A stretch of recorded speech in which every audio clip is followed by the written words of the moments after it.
And right now, we are 2 minutes away from the end of the trading day. Romaine Bostick here with Isabelle Lee. Katie Greifeld on assignment. We're taking you through to the closing bell here with the global simulcast. Carol Massar and Tim Stenovec. Well, they pop up there on the screen and on your eardrums. Welcome to our audiences across all of our Bloomberg platforms, television, radio, and our partnership with YouTube here. Carol Massar on this Monday afternoon. Modest gains for U.S. equity markets. And welcome back to you. We definitely missed you. You missed a lot. There was a lot going on. Having said that, what's interesting coming off Was that there really a lot going on? It seems like a lot of the same. Well, maybe, but we were bouncing around a little bit. And I hear where you're coming from. I mean, has anything really changed in a week? Maybe, perhaps not, except that this war is going on even longer. And I kind of feel like coming off that 80-minute press conference, there is a feeling perhaps in markets that maybe investors weren't buying anything too much and figure that this could go on for a little bit longer. Did you listen for the entire 80 minutes? Not all, but a lot. Yeah, we did. We listened to most of it. Wow. Yeah. We had to. It went into our show. Yeah, we kind of need to be ready for it. Okay. All right. Yeah, look, the big question is what happens tomorrow, 8 p.m., and does the president follow through with the latest threat? 8 p.m. Is it 8 p.m. or midnight? I'm so confused. 8 p.m. is the deadline. Yeah, then, at midnight, then the... 4 minutes, he said, 4 hours to kind of really get rid of everything in Iran. So, look, I don't know what the equity market is saying. I know the oil market is still saying that oil is still high. Yes. So... It is.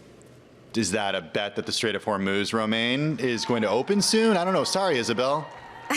Well, it gets to the idea, too. I mean, we talk about, at least here, in the interest of serving the financial markets, the idea of when this actually does, if at all, have a material impact on corporate bottom lines on the eve, of course, of earnings season, and still waiting any sort of economic data that would even sort of reinforce the idea of sustained inflation and, more importantly, any sort of sustained drop in economic activity. At least for today, we're not getting that. The Dow Jones Industrial Average closing higher by about 165 points or 0.4%. Similar gains across the board on a percentage basis, with the S&P 500 adding 0.5%, the NASDAQ Composite adding 0.5%, and the Russell 2000 up on the day by about 11 points or 0.4%. All right, so some moves there to the upside. Let's go back to the S&P 500, the big caps.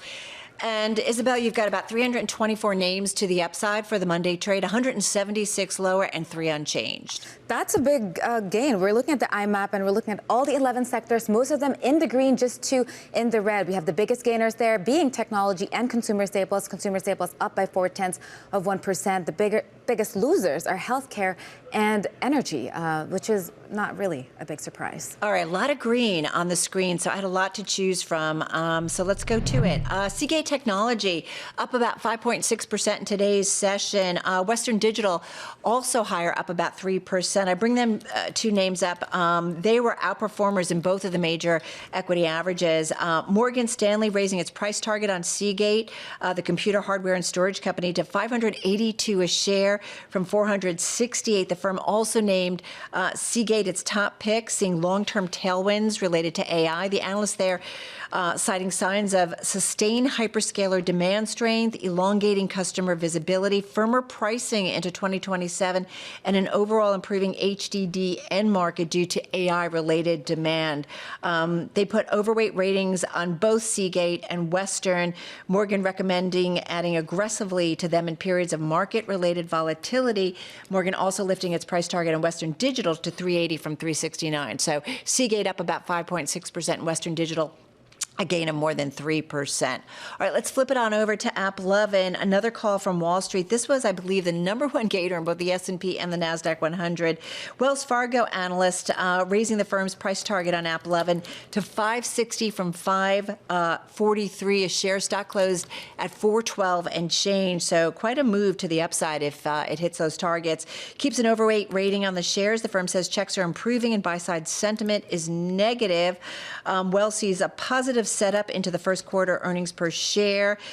Channel checks suggesting that the first quarter IAA industry growth above normal seasonality. AppLovin holding share in Meta Platforms. Progress limited.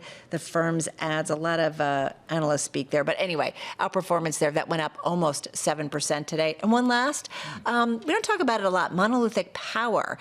This went up about 5.5% in today's session. #4 gainer in the S&P 500. Reader interest interest increasing, no real fundamental reason. It's a semiconductor device company, power solutions for industrial, telecom, auto, cloud, and some more. Up nearly 30% year to date. Just kind of wanted to single it out because there was a lot of momentum there. So Okay. there you have it. Okay, What? you got. Are you judging over? You know, we didn't miss this last week. Tim, what do you got?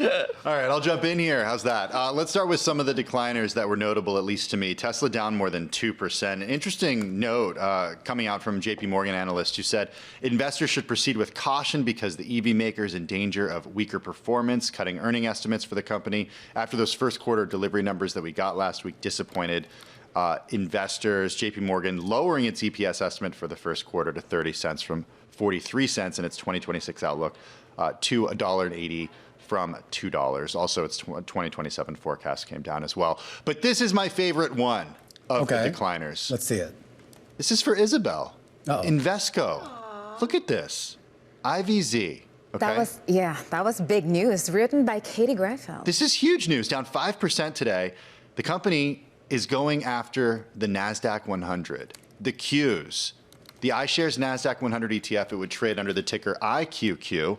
If it does launch, it would become one of just a handful of US-listed ETFs to solely track the NASDAQ 100. It would be the first one to not be managed by Invesco. Isabelle, why did this take so long? Like, why isn't there more competition for QQQ? I think Invesco had the license for the longest time, and now I think maybe they trust BlackRock and they said, sure, you can do it. But I think the big story here is Invesco said they're creating a foundational ETF ecosystem that does not happen overnight. And there is only one QQQ. That's what Invesco said. And again, it's written by Katie Greifeld. I thought it was a really sassy and good response. Wait, she's not working, but she's... I guess she's working. Working. She's on assignment. What? Shares for Invesco shares down more than 5%. Finally, watching what happened with shares of Oracle today, some personnel changes at the company. Hillary Maxson will be its CFO. It'll help navigate, she'll help navigate massive data center development plans and an accompanying cash crunch. Oracle pouring tens of billions of dollars into building AI infrastructure. That's required unprecedented financial maneuvering. It's projected to result in the company being free cash flow negative all the way to 2030. Shares were down much of the day, then went into the grain ever so slightly, but still finishing the day down 0.6%. All right, let's check in on yields and, well, try to stay awake here. Not a whole lot going on. We should point out this is still effectively a holiday for a lot of folks here. We saw that reflected in the low volume in the equity market, even lower volume in the debt markets right now. A bit of stasis there. You can read it on your screen. Carol. Oh, wow. Okay, yeah, I got it. It is pretty quiet. Here's an interesting story. In order to live in New York City, families need over $125,000 in income to live in any borough. So we're talking about six-figure incomes to live without government assistance. It's interesting to put those two together. In all 5 boroughs of New York City, there's 2 new reports that are out. One is from the city, and then another one, it's just kind of, I don't know. They're basically just saying you need a lot of money to live here. So kind of interesting. Yeah, so I mean, families troublesome. with children, you mentioned $159,197 to cover the cost of living here. I don't need to tell everybody about the cost of childcare. 46% of households are not earning enough to survive without financial assistance. 62% of residents were experiencing economic insecurity in 2022. So look, Zohran Mamdani, he was elected mayor of the city on a promise of making it more affordable. He certainly has his work cut out for him.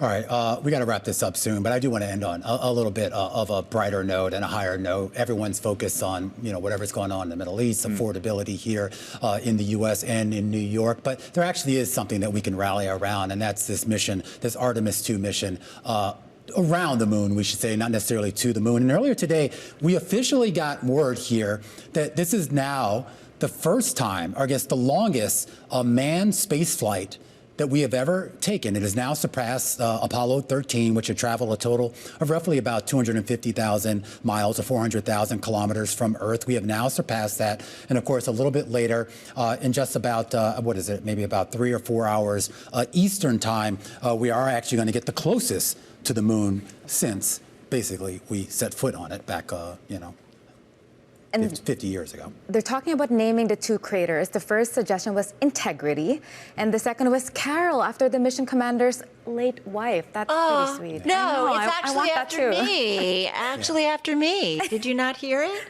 That is true. It's Carol, yeah. Listen, I kind of love this. Everyone loves it. Is there a reason why they didn't have a press conference about this at the White House today? Because there were eggs to roll? Should I just leave it there? Yeah, just yeah. Yeah, it's kind of one of those days. Anyway, we wish everybody up in space well, and we'll be monitoring them. And of course, later on around 7 p.m. Eastern, we'll be also focused on them again.